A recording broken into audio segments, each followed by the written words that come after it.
La plena Edad Media dentro de las artes visuales se llama período románico, pero no aplica el término para la música, y la Baja Edad Media se la conoce como período rústico. Hay que tener muy en cuenta que la única institución que se sistematizó y que se expandió fue la Iglesia, y que la única finalidad del arte era la religiosa. ¿Qué significa románico? Románico significa parecido a lo romano, haciendo referencia a los muros gruesos, a la utilización de la mampostería abovedada y arcos de medio punto, así como se ve en la imagen. Vemos una construcción bastante sencilla que no nos dice nada, en donde predomina la geometría, sin tanta decoración de exteriores ni adornos, nada tan distinto a lo que sucedía con la música. En la plena Edad Media, los monasterios se pudieron reconstruir recién después de las irrupciones bárbaras. Cuando menciono a un monasterio, no estoy refiriendo a una iglesia, sino más bien a un complejo edilicio, como si fuese una pequeña ciudad en la que viven los monjes en el interior de la muralla. Pensemos en esta idea. Pensemos en la idea del monasterio como un feudo, un espacio autosuficiente económicamente y que cada uno, según corresponda, tenía su abad o prior. Los monasterios ocupaban un lugar social muy destacado, así como se ve en la foto, por razones defensivas estaban ubicados en lugares altos, escarpados. Primero por el motivo de que para ellos mientras más altos, más cerca de Dios.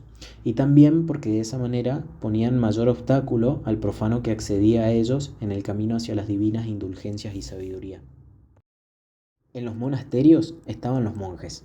Ellos eran funcionarios, quiere decir que cada uno de ellos cumplía un rol específico. Parte del trabajo de ellos consistía en orar en nombre de toda la sociedad. Para ellos rezar equivalía a cantar durante 8 horas diarias, ya que la oración en silencio o individual todavía no existía. Existía la oración común y se buscaba el efecto de una sola voz, así como lo hacían las voces del canto gregoriano, que vamos a ver más adelante. Pero los monjes cantaban a Dios como intercesores de este mundo. San Agustín, un filósofo reconocido de esta época, dice que aquel que reza cantando, reza 2 veces. De todos los poderosos, los servidores de Dios, es decir, los monjes, eran casi los únicos que sabían leer y escribir. En este contexto tiene lugar lo que hoy conocemos como monodia litúrgica o canto llano, o bien podemos decir que a partir del siglo VIII hay un repertorio de melodías oficiales de la Iglesia que se llama canto gregoriano. Ese canto gregoriano fue una síntesis de todas las liturgias locales que se fueron desarrollando a lo largo del período, que fueron de las distintas etapas que fue atravesando la Iglesia. Sabemos que durante los primeros años posteriores a la muerte de Jesucristo, mientras duró el Imperio Romano, los cristianos fueron muy perseguidos porque se negaban a profesar la religión oficial del Estado, que era la religión politeísta romana. Ellos veneraban a un solo Dios y por eso representaban una especie de amenaza que desafiaba la autoridad imperial. Cuando se divide el Imperio Romano, en el siglo IV, se divide en Imperio Romano Oriente y el de Occidente. Los emperadores de Oriente tienen un acercamiento personal a la religión cristiana y terminan convirtiéndose al cristianismo en el siglo IV. A partir de ahí comienza lo que se conoce como el Edicto de Milán, el edicto del año 313, que de alguna forma legalizó el permiso para profetizar la fe cristiana como cualquier otra. Recién a partir del año 392 va a ser el emperador Teodosio el que va a declarar el cristianismo como religión oficial del imperio. Entonces, esta parte del Imperio Romano, con capital en Bizancio, a partir de ese momento era una corte imperial cristiana. Por ende, el ritual de la misa se solemnizó mucho más. La música en el ritual era necesariamente mucho más suntuosa, más solemne, más pomposa. Esa iglesia que pasa de ser una iglesia perseguida a una iglesia triunfante y militante, va a ser la institución que va ganando más poder organizativo, con unidades organizadas, jerarquizadas, que vendrían a ser las diécesis, copiando de algún modo la forma y el esquema de gobierno del Imperio Romano. Y la manera en que esa música se organizaba tenía que ver con la idea griega de los nomoi. Nomoi quiere decir que cada melodía correspondía a un etos, a un carácter determinado y que se aprendían de memoria. Con estas melodías que se transmitían oralmente se formaban los entones, que combinadas formaban melodías más extensas para los cantantes. La música de la iglesia, en su principio, fue modelada por influencias griegas, hebreas y sirias. Por eso vamos a escuchar palabras así como el amén, aleluya en hebreo y el kyrie. Pero el idioma oficial de este repertorio gregoriano es el latín. Vamos a escuchar un ejemplo de un canto, en este caso el aleluya, donde podemos apreciar mejor cómo los entones, las células, se iban modificando. Se generaban alrededor de alguna nota importante del modo que de alguna forma es una reinterpretación de los modos griegos, que en realidad, bueno, después se terminó transformando en algo muy distinto que se llamó el octoecos, modos eclesiásticos o modos gregorianos. Hay un montón de biografías donde lo llaman de diferente manera. Auditivamente es muy perceptible que este canto se caracteriza por adornar y bordear constantemente alrededor de las notas principales del modo. Constantemente suben y bajan, están muy adornadas, son muy ondulantes, y estas ondulantes líneas son la otra contraparte sonora de la ornamentación y el arte y la arquitectura románica.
Esto nos muestra que las melodías eran bastante sencillas porque eran de carácter improvisado. Tenemos que recordar que eran transmitidas oralmente, esto se sostuvo por muchos años, por muchas generaciones, casi que era una tradición, hasta que posteriormente, bueno, se pudo tener un registro escrito de ellas. Las características de estas melodías es que son, en primer lugar, de textura monódica y se cantan siempre con voces iguales, porque ya la misma institución del monasterio se fue decantando por la diferenciación de los géneros, incluso cuando la gente iba a la misa, que era el rito público. Aclaro que los monjes tenían un rito público y uno privado, que más adelante los voy a detallar. El rito público era justamente el de la misa, donde los feligres podían ir y estaba abierto claramente al público. Y el otro privado, que era el rito del oficio, y que es algo que al día de hoy todavía se sigue manteniendo, todavía sigue existiendo. Por otro lado, la altura a la que se canta es una altura completamente relativa. Quiere decir que tiene que ser cómoda para la voz. Y en su ámbito es bastante reducido. Es raro que superen la octava, porque se mueven de manera ondulante, sin grandes saltos de intervalo. A lo sumo puede llegar a un intervalo que para nosotros es un intervalo de quintas. Por otro lado, como los cantos cumplían una función, vamos a encontrar cantos muy solemnes y otros cantos quizás son más sencillos. Sobre todo pensemos que los monjes se pasaban horas y horas cantando, entonando los textos sagrados. Entonces, de esta forma tenían que ser de algún modo sencillo y fácil de recordar. Por supuesto, lo más importante en todos los cantos, siempre, pero siempre, es el texto y no su melodía. También, luego, según la relación que haya, según la cantidad de notas que se dicen, podemos clasificarlo como un canto silábico, un canto melismático o canto neumático.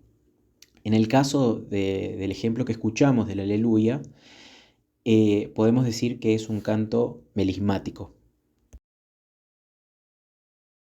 Empezando por la etimología de la palabra liturgia, que proviene del griego liteorgia, que significa obra o quehacer público o servicio de y en favor del pueblo. Y destaco la palabra servicio porque es una palabra que la voy a volver a mencionar de nuevo más adelante. Existen muchas prácticas litúrgicas. La más importante que sirvió para el desarrollo y el enriquecimiento de las artes musicales a lo largo de toda esta historia fueron la misa o el sacramento de la Eucaristía, como quieran llamarlo, y el oficio divino o la liturgia de las horas canónicas. ¿Qué es el oficio divino? Es el diálogo que existe entre Cristo y su iglesia por medio de los textos y los cantos sagrados.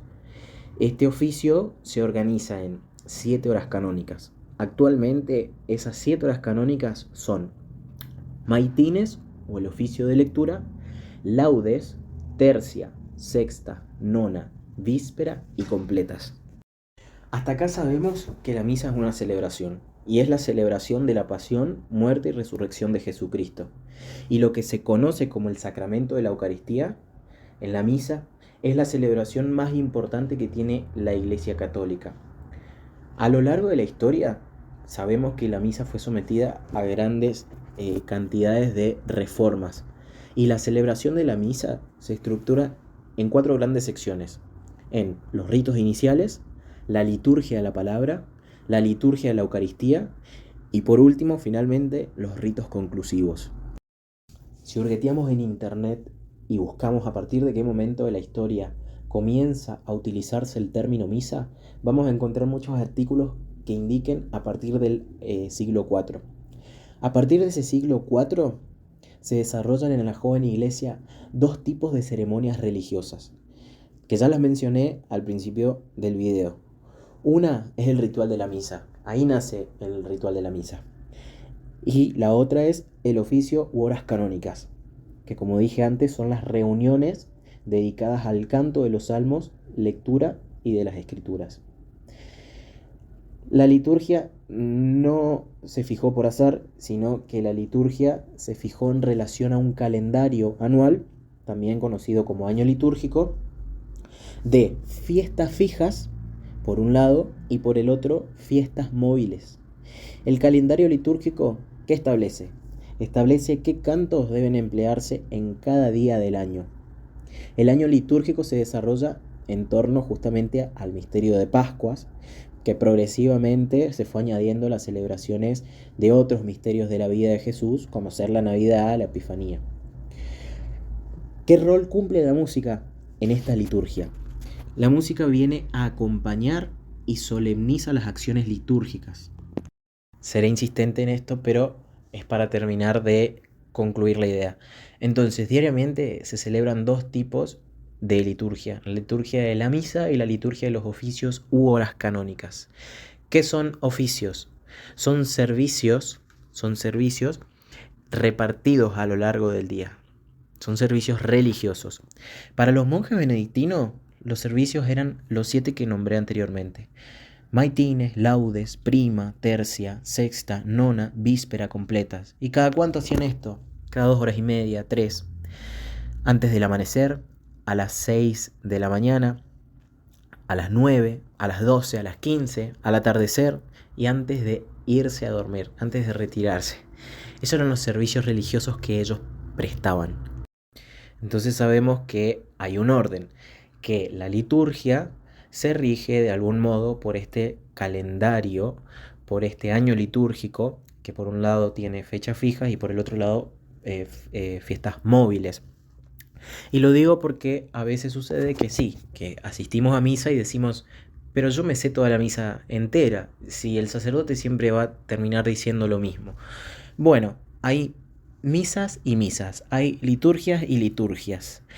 Los cantos y los textos de la liturgia de la misa se pueden dividir en 2, en el propio y el ordinario. El ordinario es básicamente, está conformado por textos que no varían. Para nosotros, en el estudio de la música, podemos buscarlo como el Kyrie, Gloria, Santus, Agnus, el Credo, el Amén, el Padre Nuestro. Se cantan todos los días igual y son ritos que vienen del misal romano. Y el propio está conformado por textos que varían según el año litúrgico, que son el introito, el gradual, el aleluya, el ofertorio, la comunión. Cambian entonces según la celebración. Una de las fuentes de ingreso para los monasterios que permitía que de algún modo puedan autoabastecerse eran las llamadas peregrinaciones, que eran recorridos que se articulaban en torno a rutas simbólicas hacia Oriente, en donde el peregrino podía encontrarse con las reliquias guardadas y exhibidas por los monjes. El centro sagrado más importante que hoy conocemos es el de Santiago de Compostela. Uno de los principales bienes del monasterio era el relicario, que estaba guardado en la iglesia y que era una pieza que contenía como fetiches restos corporales de los santos y de Cristo.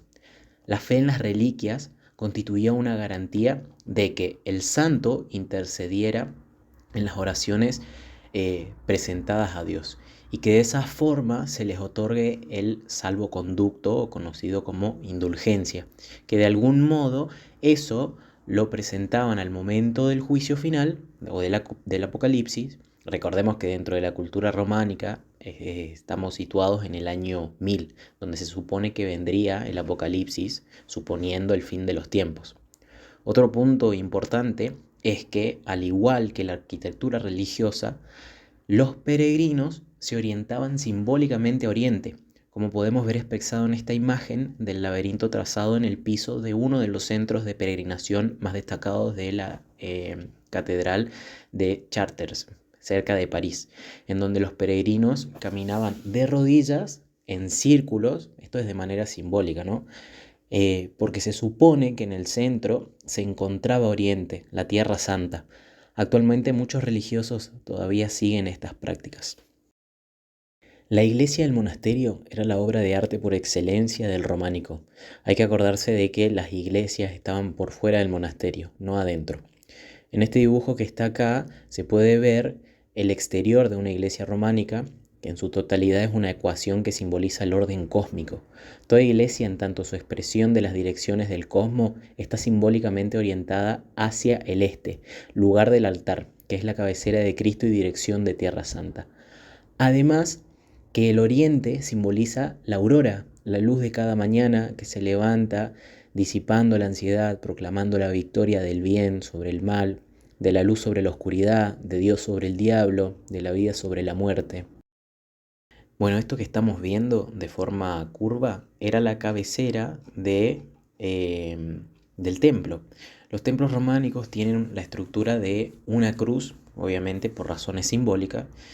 Es decir, tenían una nave central con dos laterales y un transepto.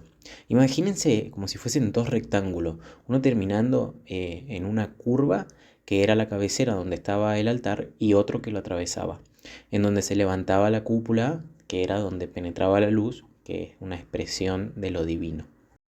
Hay que tener en cuenta también que el sermón monástico discurría sobre el miedo al juicio, el Apocalipsis, que era un tema que está expresado en la parte superior de todos los pórticos de los templos, en general semicírculos cubiertos de bajo relieve denominados tímpanos que miraban hacia occidente, mientras que la cabecera se ubicaba mirando hacia oriente. La retórica de la imagen en las poses y gestos de Cristo en el tímpano eran muy importantes para comprender que de algún modo se dejaba el mundo ordinario o profano para poder ingresar en un espacio extraordinario, un espacio consagrado, digamos. Se puede apreciar en esta imagen que la mano derecha, diestra, está levantada y sus dedos trazan el signo de la bendición apostólica, mientras en general que la mano izquierda, siniestra, señala hacia abajo o lugar del infierno, lo opuesto a lo alto.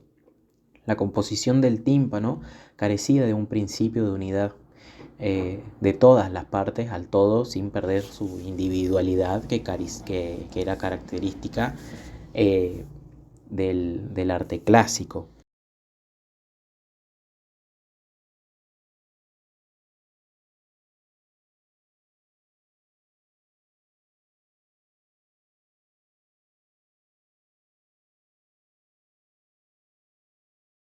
Bueno, acá vemos cómo Dios ocupa el centro del universo, cuatripartito, tetramorfos, es determinado por la iconografía cristiana con una figura completamente alegórica para cada uno de los cuatro evangelistas. A San Lucas le corresponde el toro, a San Marco el león, por eso la bandera de Venecia, ubicada en Piazza San Marco, aparece con un león. San Mateo, el ángel, y por último San Juan le pertenece el águila. Este Cristo que está ahí en medio se denomina Cristo Pantocrator, quiere decir creador. Su mano derecha bendice nuevamente y la izquierda sostiene ahora un texto sagrado.